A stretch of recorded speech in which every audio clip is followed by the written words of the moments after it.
যে আমার একদম ইউনিয়ন পর্যায়ে আমার প্রত্যেকটা ইউনিয়নের যে যোগাযোগ ব্যবস্থাগুলো আছে সেইটা হয়তো এরকম যে মেজর আপনারা যেভাবে বলছেন যে খালি চোখে এই জিনিসগুলো দেখা যাচ্ছে না, তো ইউনিয়ন পর্যায় থেকে আমার নেটওয়ার্ক গুলার যে সমস্যাগুলা ভিলেজ রোডের সেইগুলো কিভাবে আনতে পারি, আমার এই পরামর্শ টিমের উদ্দেশ্যে আপনাদের যদি কোনো সাজেশন। তারপরে বিভিন্ন কি স্টেক হোল্ডারের সাথে কিন্তু ক্লিয়ার করে এলাকাবাসীর সমস্যার সম্ভাবনা এবং ক্ষেত্র বিশেষে করণীয় আপনারাই সুপারিশ করছেন।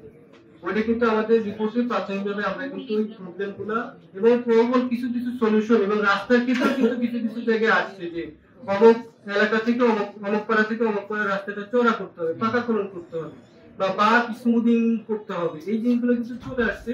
এখানে বান্দুরাতে বলেন, নবাবগঞ্জ বলেন, বাগমারায় বলেন বা টিকরপুর বলেন, যেখানে আসলে দুর্ঘটনাগুলো ঘটে। এবং আরো একটা ইম্পর্টেন্ট জিনিস হচ্ছে যে থানা থেকে আমরা যে তথ্য পেয়েছি, আপনারা এটা বলছেন যে এটা আসলে ভুল বা এখানে কমতি আছে, সেইটার রেসপেক্টে এখানে একটা পরামর্শ আসছে যে আমরা উপজেলা স্বাস্থ্য কমপ্লেক্স থেকে আমরা কিছু তথ্য নেওয়ার চেষ্টা করব যে দুর্ঘটনায় কতজন মানুষ এখানে ভর্তি হয়েছে বা দুর্ঘটনা কবলিত কয়জন মানুষ ছিল, এটা কিছু তথ্য আমরা পেতে পারি, এটা আমরা দেখবো। আর একটা হচ্ছে ইউনিয়ন পরিষদ গুলো থেকে ওনাদের যে ডেথ সার্টিফিকেট ইস্যু করেন আমাদের উপজেলা ইঞ্জিনিয়ার এবং আমরাও আপনাদেরকে ভবিষ্যতে এলজিডির কি পরিকল্পনা আছে এটা আপনাদের সামনে তুলে ধরেছি এবং আপনারা মোটামুটি এখানে একমত পোষণ করেছেন বলে আমরা ধরে নিব। তথ্যগুলো প্রেরণ করেন, তাহলে আমরা খুব খুশি হব যে এই ইউনিয়ন থেকে এইভাবে এই তথ্যগুলা আসে। আমাদের বিভিন্ন ধরনের সমস্যা, পার্কিং সমস্যা, দুর্ঘটনার সমস্যা, ঝুঁকি সবাই জানে।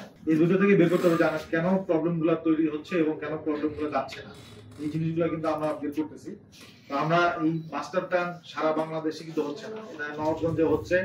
নবাবগঞ্জের মাস্টার প্ল্যান করা সাকসেসফুল হলে এটা অন্যান্য উপজেলায় রেপ্লিকেট করবে সরকার, স্থানীয় সরকার মন্ত্রণালয় আওতায় ওনাদের অর্থায়নে এই জিনিসটা সম্পন্ন হচ্ছে। আমরা চাই যে মানুষের মতামত নিয়ে এই জিনিসগুলোকে তৈরি করা, স্থানীয় জনগণ যেন এটাকে মানে।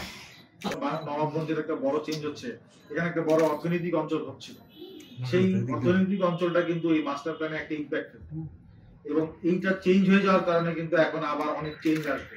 আর মাস্টার প্ল্যান করার ক্ষেত্রে আজকে যে বিষয়টা ছিল সেফটি ওয়ার্কশপ, নিরাপত্তা কর্মশালা কিংবা বিভিন্ন ধরনের সমস্যা নিয়ে রোড সম্পর্কিত এই আলোচনাটা এখানে আমি আমার দৃষ্টিতে 4টা পয়েন্টের বিষয়ে আমরা এখানে বিভিন্ন আলোচনার মাধ্যমে একমত হচ্ছে। পার্কিং সমস্যা এবং এর সমাধান, একটা হচ্ছে যে এই উপজেলার জন্য কোর রোড যেটা খুবই গুরুত্বপূর্ণ সেই বিষয়ে আলোচনা এবং এটার একটা সুনির্দিষ্টভাবে একটা ফিক্স করা, এবং আমাদের এখানে যে ঝুঁকিপূর্ণ জায়গাগুলো আছে সেটা নিয়ে সকলের কাছ থেকে মতামত নিয়ে আমরা কিছু নাম নিয়ে এই জিনিসটা কি হয়েছে।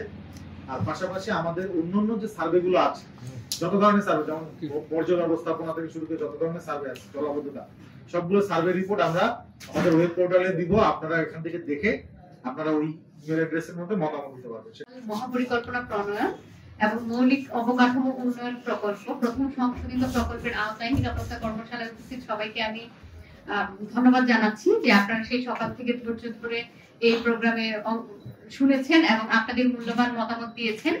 আর আপনারা নবাবগঞ্জের অধিবাসী যারা আছেন, আসলে তারা আমরা বাইরে থেকে এসে যতটা না সমস্যাটা অনুধাবন করতে পারবো, হয়তোবা 1 দিন 2 দিনের অভিজ্ঞতার প্রেক্ষিতে এটা অনেকাংশে অপূর্ণ থেকে যেত, কিন্তু আপনারা যারা এখানে আসলে অনেক বছর ধরে বসবাস করছেন এবং এখানকার যে মূল সমস্যাগুলো আছে, যানজট, যত্রতত্র পার্কিং, জলাবদ্ধতা, অবকাঠামোগত দুর্বলতা, আপনাদের মতো করে আসলে কেউ অনুধাবন করতে পারবে না। এবং আপনারা এই জায়গায় যে মূল্যবান মতামত দিয়েছেন এবং এই মহাপরিকল্পনাটাকে সাকসেসফুল করার জন্য আপনাদের এই মূল্যবান মতামত এবং নানান রকম পরামর্শ এটাকে আরো অনেক ফলপ্রসূ করবে বলে আমি মনে করি।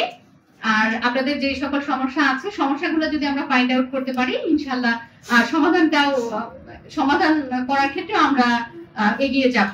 আর মূল সমস্যায় যদি আসলে অনুধাবন না করা যায়, তাহলে দেখা যাবে যে বিচ্ছিন্নভাবে নানান রকম পরিকল্পনা করা হচ্ছে, অবকাঠামোগত উন্নয়ন হচ্ছে, বিভিন্ন ধরনের রাস্তাঘাট, ব্রিজ, কালভার্ট হচ্ছে, কিন্তু সেটা আসলে ওইভাবে সকলের কাজে লাগছে না। আর আজকের এই চমৎকার একটি কর্মশালা আয়োজন করার জন্য সংশ্লিষ্ট সকলকে আমি ধন্যবাদ জানাচ্ছি এবং আগামীতে আশা করি এই ধরনের কর্মশালা আয়োজন হবে এবং এখান থেকে যে ফাইন্ডিংস গুলা আসবে তার প্রেক্ষিতে হয়তোবা নবাবগঞ্জ উপজেলা উন্নয়নের ক্ষেত্রে অনেক এগিয়ে যাবে।